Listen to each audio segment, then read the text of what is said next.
Kongji and Patji. Long, long ago, when tigers smoked long tobacco pipes, there was a husband and wife that lived in the village of Dunsan, Korea. The two hoped and prayed for a child to complete their family, but alas, the poor couple did not have any luck. "You," sighed the man. "Our home just doesn't feel like a home with only the two of us here." "Yes," agreed the woman. "What a beautiful sight it would be to see a child running through the fields. What a beautiful sound to hear a child's laughter." The man comforted his wife. "One day," he said, "one day soon we will have a child that we can love and care for." After several long years, their wish was finally granted. The woman gave birth to a most precious and beautiful daughter that they named Kongji. Sadly, the woman became sick and died before Kongji was even 100 days old. And so, Kongji's father raised her by himself as best as he could. When Kongji turned 14, the man suddenly realized that his daughter was becoming a young woman. He thought to himself, It is time to find myself a wife.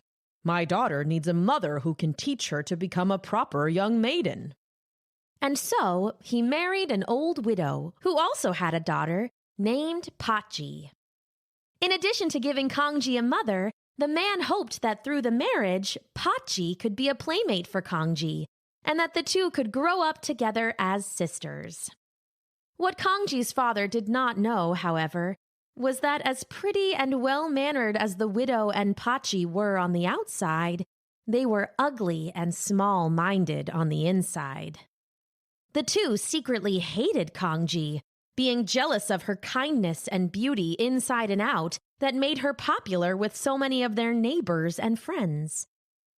But the life that the man had hoped for his family was not to be. In a few short years, Kongji's father also died of the same sickness that had taken Kongji's mother. And after the man's death, her stepmother and stepsister finally began showing their ugly hearts and treated Kongji very cruelly. They gave her only a little bit of food to eat, taking the best portions of rice, vegetables, and meat for themselves. They gave Kongji only their cast-offs to wear, clothes that Patji had outgrown or that her mother had decided were too old and worn down to wear anymore. And even these clothes quickly became ragged and dirty, as Kongji's stepmother only gave Kongji the hardest, dirtiest work to do around the house. Kongji's hands and feet became rough and calloused. Even as she tried to keep herself clean, her beautiful face and clothes became covered with dirt and mud. Her long black hair became covered in tangles. Bright, beautiful Kongji no longer looked bright and beautiful, and she was soon overlooked and forgotten. Then one day, Kongji's stepmother gave her daughters a task to do. She told them to plow the field next to their home to get it ready for planting and not to come back until the job was done. She gave her favorite daughter, Patji, a sharp metal hoe to work with, and Kongji a dull wooden hoe. Patji quickly finished after an hour or two and returned home in time for lunch.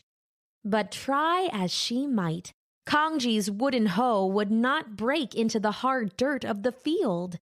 Even worse, after several hours, Kongji's wooden hoe broke in two. Kongji burst into tears. "Oh, what will I do?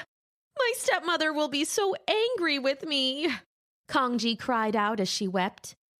"She will say that I have been lazy and have not done any work, and she'll beat me for breaking my hoe." But just then, a black ox appeared from the heavens. The ox nuzzled Kongji with her wet nose and licked Kongji's tears off of her face with her long tongue. "Don't cry, Kongji," said the ox gently. "You may not remember me, but when I was just a young calf, you helped me greatly. A pebble was caught in my hoof and you saw me limping. Even though you were busy walking to the market, You stopped and took the time to help me remove the stone. Now I would like to return the favor."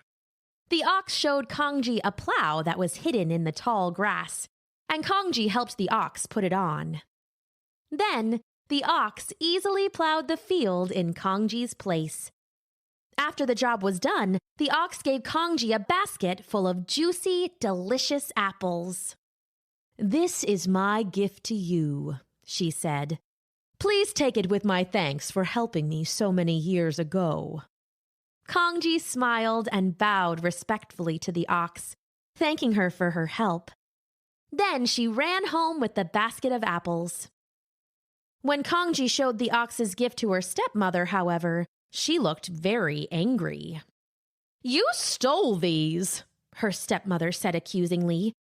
Kongji protested that she hadn't and tried to explain, saying that a magical black ox had given her the fruit. But her stepmother did not listen. "Thief! Liar!" she cried. Her stepmother gave the entire basket of apples to Patji, not leaving a single one for Kongji.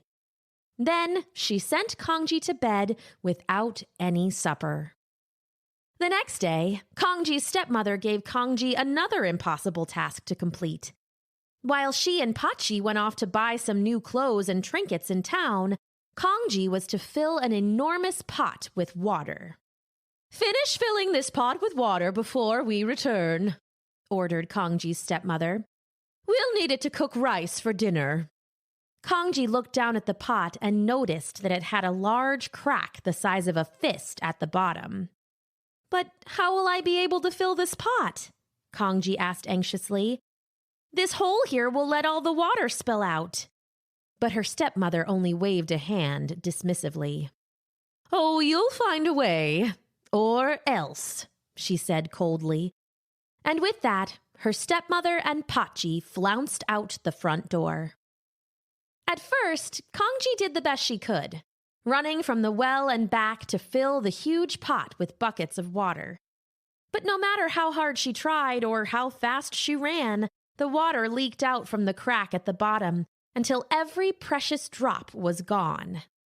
At last, she fell to her hands and knees in despair. "Oh, what can I do?" she cried. "My mother asks such difficult things of me. There is no way I can fill this pot with water when this hole lets all the water seep out of the bottom."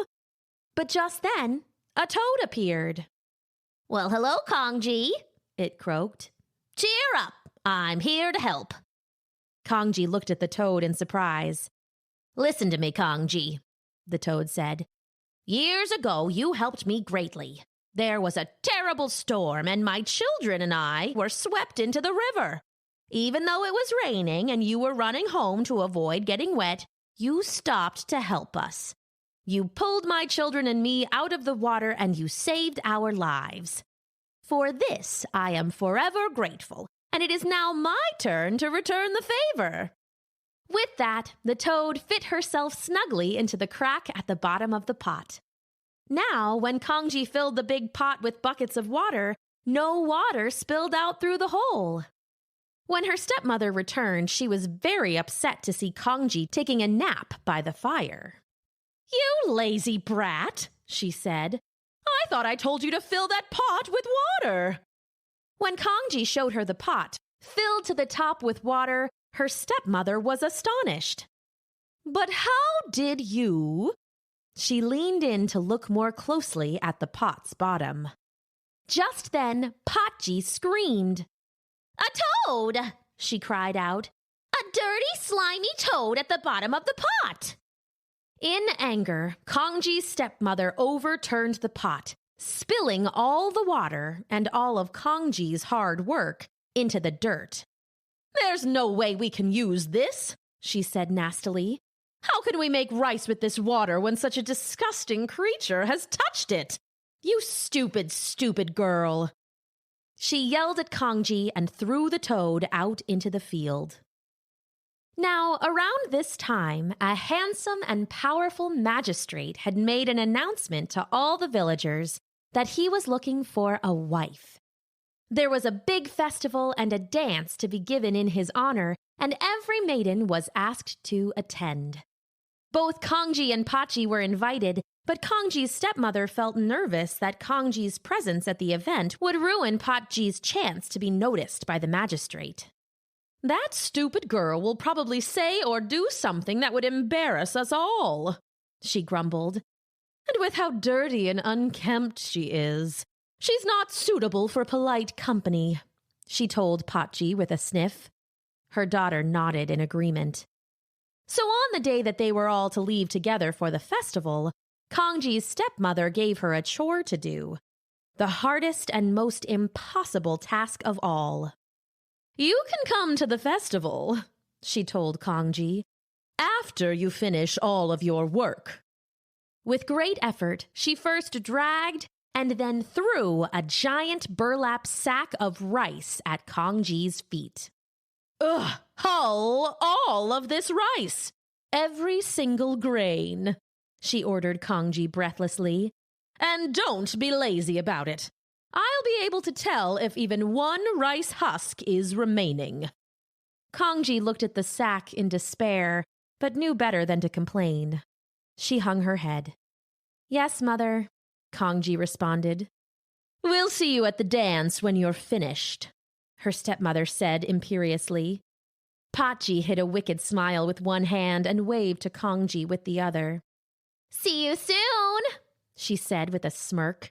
And then the women left Kongji alone to complete her stepmother's most unreasonable demand all by herself. Kongji fell to her knees and clasped her hands in front of her, praying for help from the heavens. A black ox helped me when my stepmother told me to plow a field with a broken wooden hoe. A toad helped me when my stepmother demanded I fill an enormous cracked pot with water. Please, may I be helped now? She asked. Have I done enough good deeds to receive heaven's aid one last time? And just then, a flock of sparrows appeared by her window. Kongji, Kongji, they chirped. Don't worry, we are here for you. The leader of the flock, a proud, intelligent-looking bird with sharp black eyes and a ring of white around her neck, landed in front of Kongji and hopped forward to speak. We sparrows are indebted to you, Kongji, she declared. Years ago, you were walking through the forest when you came across one of our own who had tried too early to fly and had fallen out of its nest. Even though you were busy looking for mushrooms, you took the time to help the chick find its nest and return it safely inside. The sparrow gave Kongji a broad wink. That chick, of course, was me! The flock erupted into chirps of delight. Dear, dear friend Kongji, they called. Led by their leader, the sparrows descended upon the enormous sack of rice. In the blink of an eye, they had hulled every single piece inside and left only a large pile of clean white grains. Thank you, sparrows, Kongji cried. Thank you, thank you. Suddenly, the flock of sparrows parted down the middle, and from the heavens a celestial maiden appeared in a golden pool of light. Kongji, she said, I have seen your kind heart. I am proud of you and the way you treat others and your efforts to help my friends, the animals. The maiden smiled a bright, luminous smile.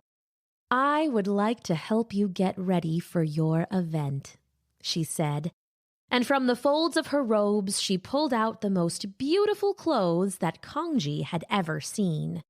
The dress was made of rich, brightly colored silk, and the shoes were embroidered with decorations of ornate flowers in silk thread. Kongji lowered her head. I'm sorry, I can't take these, she said quietly, a tear trickling down her cheek. These clothes are much too fine, and I would only dirty them in my present state. I do not deserve such a wonderful gift. The maiden only laughed and shook her head.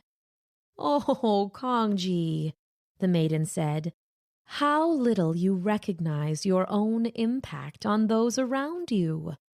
You deserve all this and much, much more." The maiden smiled radiantly at Kongji and continued, saying, "For years, your mother and father desired a child to carry on their good name, and in you, they have helped shape a beautiful soul, inside as well as out." Then she waved a hand in the air. Kongji gasped as she looked down at herself. Her own hands, which were rough and caked with dirt, had become clean and smooth. Shocked, she touched her hair. The messy tangles had returned to their clean, glossy state. Then the maiden waved her hand again.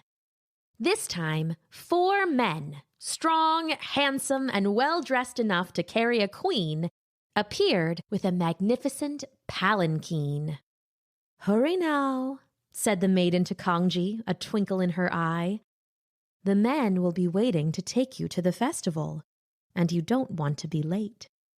Kongji thanked the maiden and quickly got dressed, then hurried in the palanquin toward the dance. "I've missed most of the festival, but at least I can see the maidens dance while dressed up in their finest clothes," she thought to herself. "And maybe I can catch a glimpse of the magistrate, who is said to be as handsome as he is clever." But when Kongji slid back the wood and paper door of the palanquin and stepped outside, everybody had turned to look at her. Restored to her original state, and with her fine new clothes, Kongji's inner beauty finally showed in what she looked like on the outside. In fact, she appeared more beautiful than ever before. Even Patji, who was busy trying to ensnare the magistrate in a conversation, paused to look at the young woman who strangely reminded her of someone she knew. Eventually, the magistrate excused himself. I'd like to go ask that young woman what her name is," he told Patji and left. Patji turned to her mother. "How dare that woman?" she grumbled jealously. "How dare she steal the attention of the magistrate? I was so close to charming him, and she ruined my chance." Her mother gave her a look and shook her head. "Come with me, girl," she said severely, and grabbed Patji by the elbow. "We didn't spend so much money on your clothes and come all the way here for you to come away with nothing," she said imperiously, and dragged Patji along. "We will speak to that young woman and see what we can use against her to make the magistrate see you more favorably." Kongji, of course, recognized her stepmother and Patji instantly, and when she saw the 2 of them coming her way, an evil glint in their eyes, she was terrified. Quickly, she dashed in the opposite direction, forgetting all about the palanquin that was waiting to take her home. She ran back as fast as she could, not stopping even when she tripped and fell while crossing the bridge over the Dual River. One of her precious embroidered shoes slipped off her foot and fell into the waters, but she could only look back once, regretfully, in her race to reach home.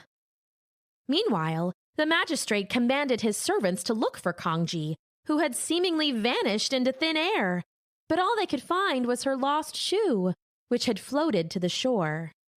When they returned with it to the magistrate, he vowed to marry the woman that the shoe belonged to. He ordered his men to find the maiden by trying the shoe on every woman in all the villages in the area. At last, the magistrate and his men reached Dunsan. They stopped by every house in the village, trying the shoe on each of the women who lived there, until they reached Kongji's house at the end of a long, dusty road. Hearing the horses approach, Patji and her mother ran outside to greet them. "Surely the shoe will fit me," Patji whispered to her mother. "Make it fit," her stepmother whispered back between gritted teeth. But when Patji tried to jam the shoe under her foot, it was too large to go all the way in. The magistrate's men sighed. "This is the last of the villages, sir," one man reported to the magistrate. The magistrate passed a keen eye over Kongji's house. "You 2 are the only women who live here?" he asked. "Yes," Kongji's stepmother started to say, But just then, the magistrate spotted Kongji carrying a bucket of water to her home.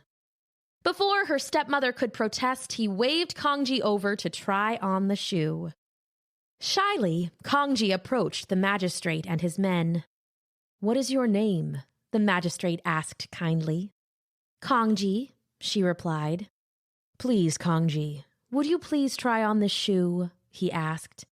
One of the magistrate's servants lowered the shoe in front of Kongji, and to everyone's surprise, when Kongji slipped her foot in, it fit perfectly.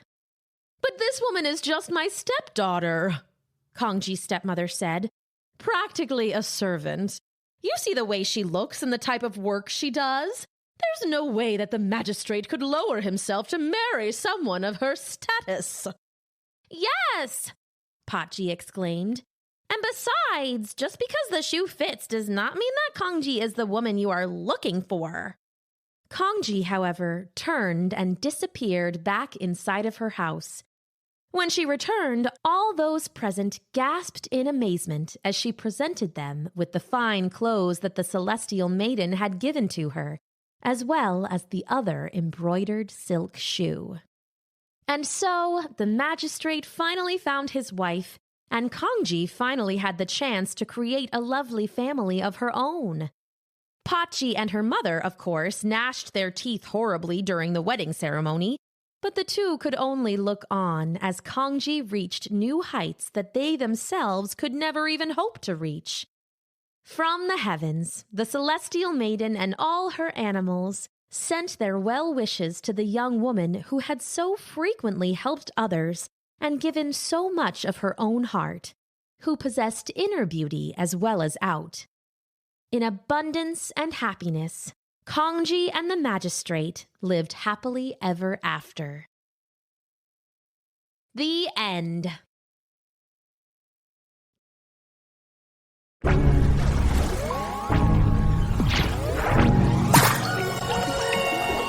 Thanks for listening!